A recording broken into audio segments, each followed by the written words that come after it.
My name is Sean Strickler, Division President for Pulte Group in Tampa and West Florida. And I want to say thank you so much for tuning in. I'm joined today by Irene Rickus, CEO for the Children's Home Network in Tampa. Irene, how are you? Real good. Glad to be here, Sean. Good. Thanks for joining us. First of all, Irene and I want to say thank you to our trade partners and suppliers for your incredible generosity over the years, over the last 4 years, in our Building to Make Lives Better charity golf outing. We hope that your team and your family is healthy and safe. This year, as several of you know, was to be our 5th annual tournament. It's been an incredible run, and your generous donations have made a significant impact in the lives of so many kids and families within the Tampa Bay area and Central Florida. Unfortunately, given the status of COVID, we feel the safest thing to do is to cancel the tournament this year and wait until next year. But that doesn't mean that we're going to give up on CHN. Over the previous 4 years, thanks to you, we've raised almost $500,000, and we're bound and determined to make this another outstanding year. So I asked Irene to join me today and share a little bit about CHN and what they do and how they impact the lives of underprivileged kids in and around Central Florida. Irene, 2020 has been a roller coaster year for us in the home building. There's been lots of ups and lots of downs. What's going on at CHN this year?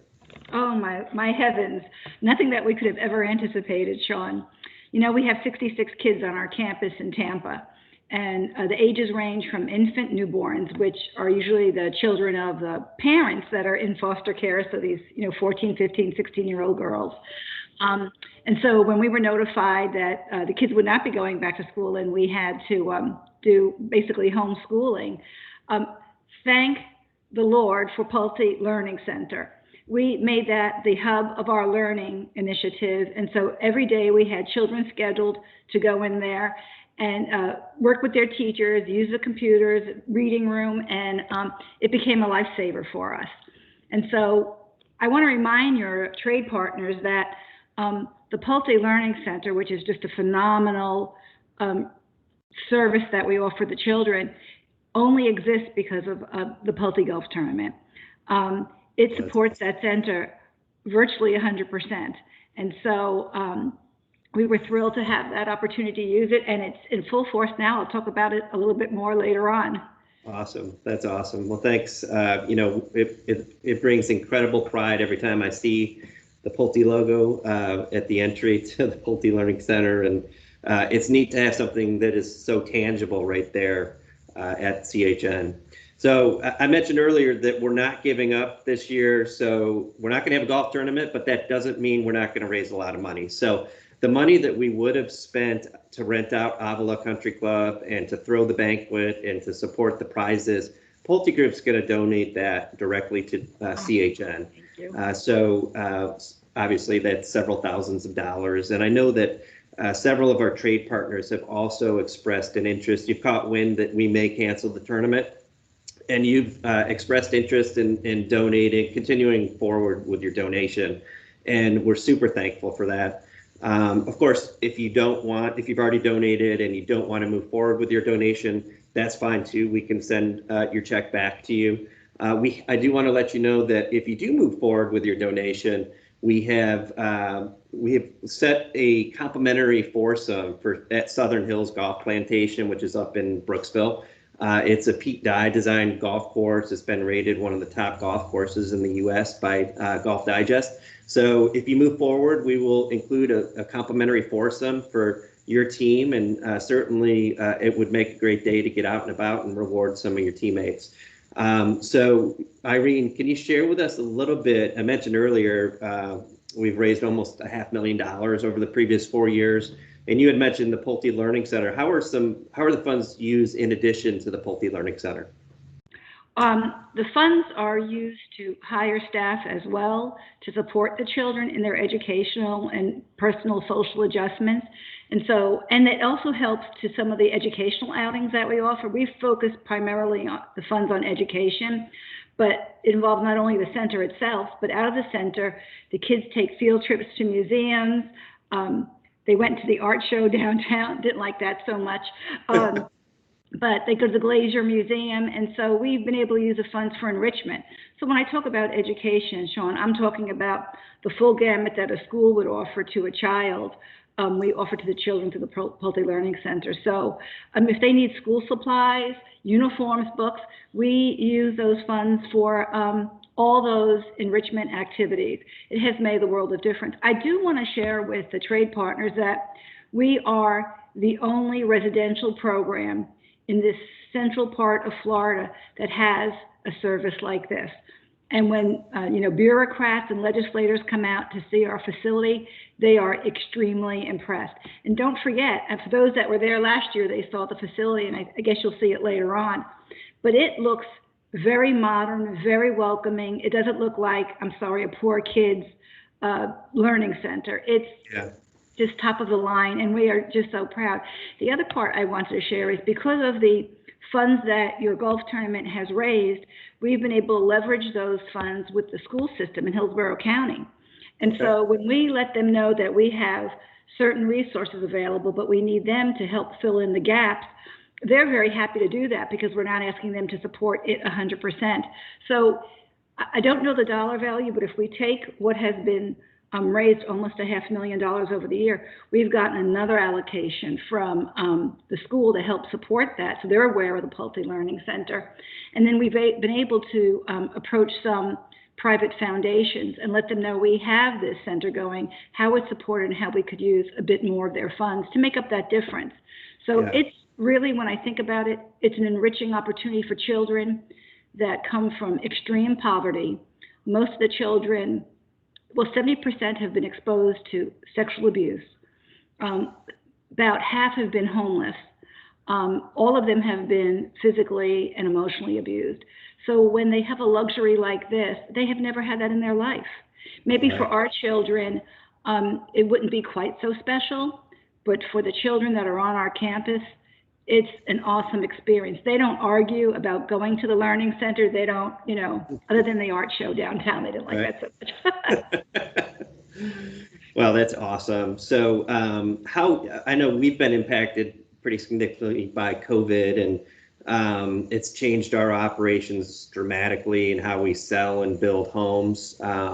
As I mentioned before, it's been a roller coaster year. We've had downs and we've had ups. But how have you been specifically impacted by COVID? Are you, obviously, I would think that would be adding a lot of expenses to your operations? Far more than we ever calculated. Yeah.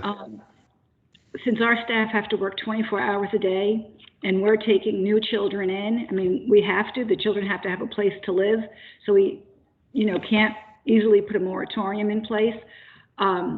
We had to offer staff a stipend to come in during the high-risk time. And we were all on stay-at-home orders.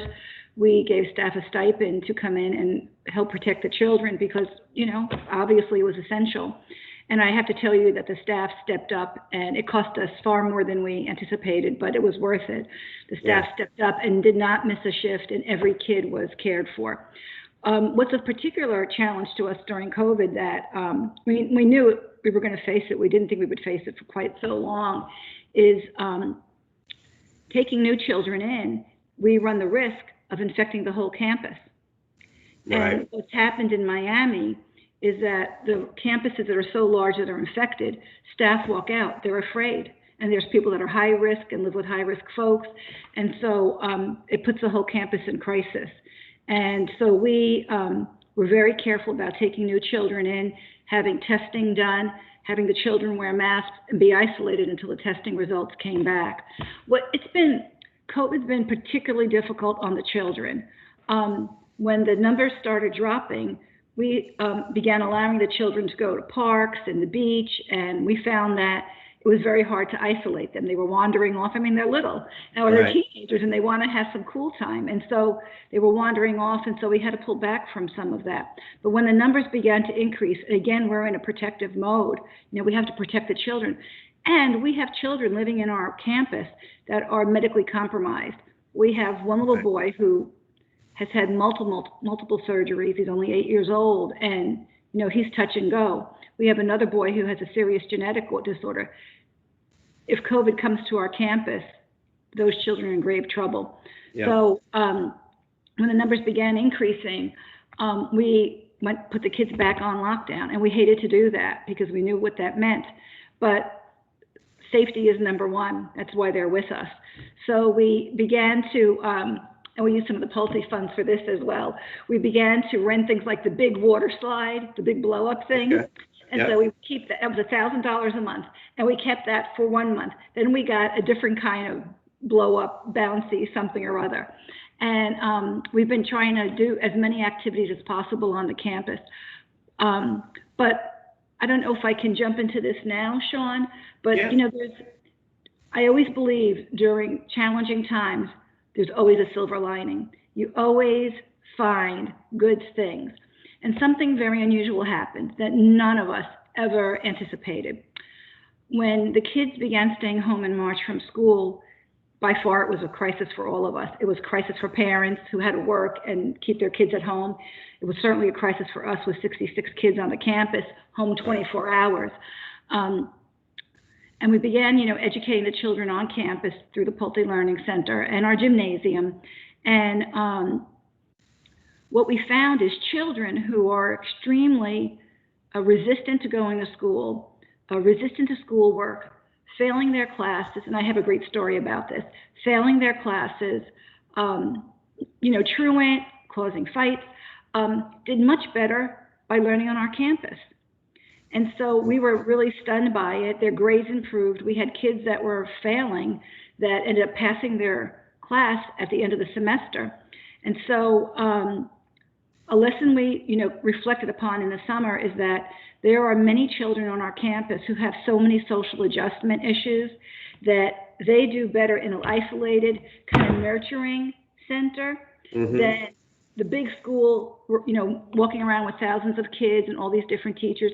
You know, that's really difficult for them to maneuver when they're not, you know, confident, stable, and they use really aggression to, you know, make their life work. Right. So we found there was such a great improvement. We are amazingly, I can't believe this, but we chose this year, for this school year, or at least the first semester, to keep the children on our campus. Again, with the Pulte Learning Center being the hub, we hired a quasi-retired principal to run it. And it's, I know, awesome. It's amazing, right? Lord help us, I hope we get the funds, but yeah. to support this. But we're teaching the kids at school. And then we expect that some of the kids, when this settles down, some of the kids will go back to public school. But we're going to present to the board of directors, keeping our kids, the majority of kids on our campus, and having them learn there. They are excelling. And I have a fabulous story to share with you about that. Yeah, it's one story. That's great. Well, I mean, kids are resilient, right? And just hearing personally some of the stories that you deal with there and some of the trials and tribulations that the kids go through, what you do to get them back on their feet and really wired to get back into society is really commendable. So that's awesome. So in addition to the donations that you can give for towards the tournament, we will be holding a online raffle and a golf ball drop, which I know you did a couple of weeks ago at a different fundraising event, which is really cool. So I would encourage everybody to stay on. At the end of this video, we're going to share a promotional video about Children's Home Network, and we're also going to provide the dates and times and how you can participate in some of these online virtual raffles that we'll be doing. So trade partners, I want to thank you so much for your donations and your support. And not only with the Children's Home Network, but also everything you do for Pulte to make us a successful business. We couldn't do it without you. You know, $500,000 is a lot of money. And it's, I can tell you, I don't think there's a division across Pulte, and we build in 22 states, that has quite the partnership that we do with Children's Home Network. So, and it's because of you that we're able to make it happen. So Irene, any other parting words before we turn it over to the promotional video? Well, I would just like to thank you, Sean, your team, your phenomenal team, and your extremely generous, kind trade partners.